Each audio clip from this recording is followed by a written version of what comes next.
Well, we are headed out to get some supplies. And what I mean by supplies is I ran out of deodorant. So I got to go to the store and grab some deodorant. While I'm there, I want to see if I can find some sketchy, cheap food that I'm going to try on camera and see how bad it goes. Probably the worse it goes for me, the better it'll be for you. So I'll check back in soon if I figure out something to make a video about. Okay, so I was going to try to eat some more food for y'all, seeing how it goes. So the first up is some Underwood deviled ham.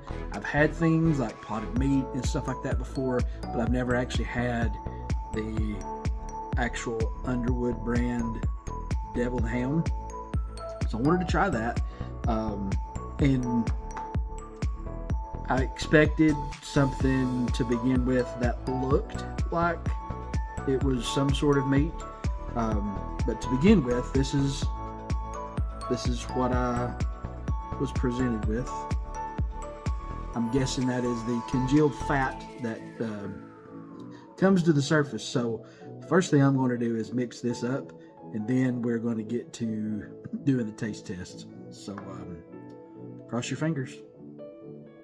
Okay, so it looks better now that I've got it mixed up. It's a little bit less yellow and solid fat looking, I guess is what you'd say. Also, about potted meat. If you're not sure what potted meat is, nowadays it is typically a small can of some sort of, usually a ham product, ham byproducts, things like that, in a can. Preserved in some way, usually by nitrates and other things that are not that great for you. So I had a lot of potted meat when I was growing up, and I liked it. We would mix it with either mayonnaise or Miracle Whip, and make a sandwich out of it. If you like, throughout history, potted meat has been done a little bit differently. It was about being in a pot, but it was the method of preserving meat similar to canning, but instead of under vacuum, this was sealed off with a layer of fat. I put a link in the description to a really good YouTube channel called Townsends. It used to be called Townsend and Sons, but now it's just Townsend, to their potted meat episode. So I'm going to get to tasting this. First, we're going to do it with just a fork, see how that goes. And then we'll do a cracker. Hang on, I'll be right back with the first taste. All right, so here we go. We're going to try just the deviled ham by itself. Again, this is Underwood brand. So cross your eyes and cross your fingers.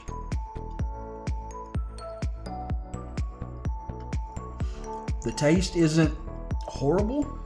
The texture leaves a lot to be desired. Definitely does not need to be eaten alone, like a fork, with a fork. Next, we're going to try our cracker, and maybe that will help the texture a little bit. I don't think so,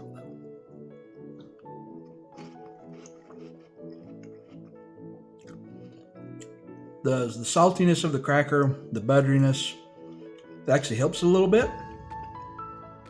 I would suggest a smaller ratio of deviled ham to cracker than I had. That'll probably make it a little bit better. It actually tastes pretty good that way, straight off a fork. Do not recommend with a cracker. Not so bad. I'm not ready for this next bit of taste testing, and I'll show you why.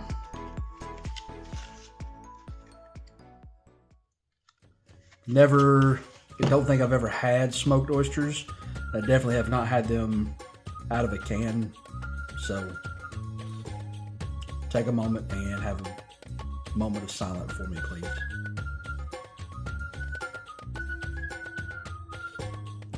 So I changed this up a little bit because I wanted to get the reaction of me opening this for the first time, other than just open it off camera and you know, having a fit.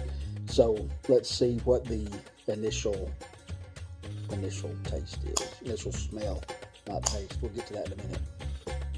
Oh, that's difficult. Okay. Well, there's a lot of oil.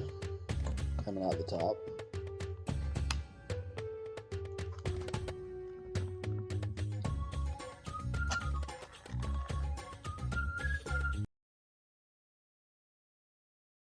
That does not look good.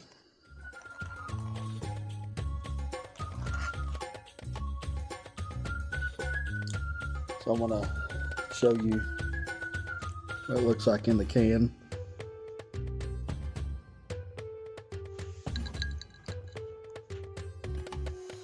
I don't see this going very well, but you do what you got to do. I'm going to, forgot to do this. I'm going to go clean my fork off of the deviled ham. That way I don't contaminate the oysters. Give me just a second. I'll be right back. Okay. So we are back for the smoked oysters, Kroger brand, because, you know, guys, I'll go all out for you. Kroger was the best place to get it. I saw that on the internet somewhere. The most fresh, perfect oysters always come from Kroger in the can. You know. Okay. So my first smoked oyster, and I'm not ready for this, so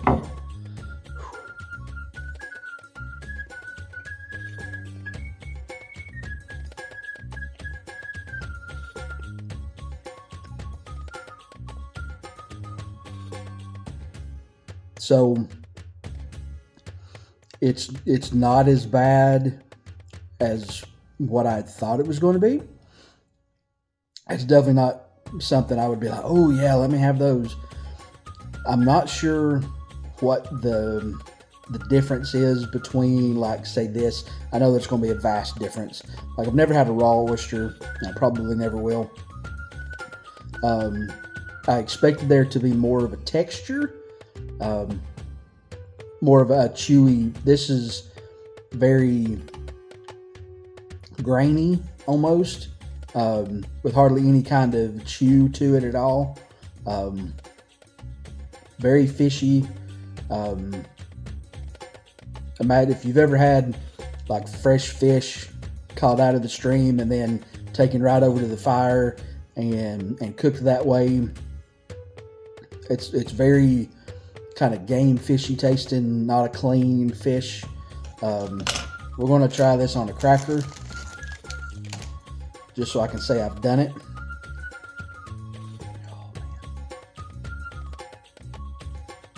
Oh, man. So here we go on the cracker. God, I hope y'all watch this video.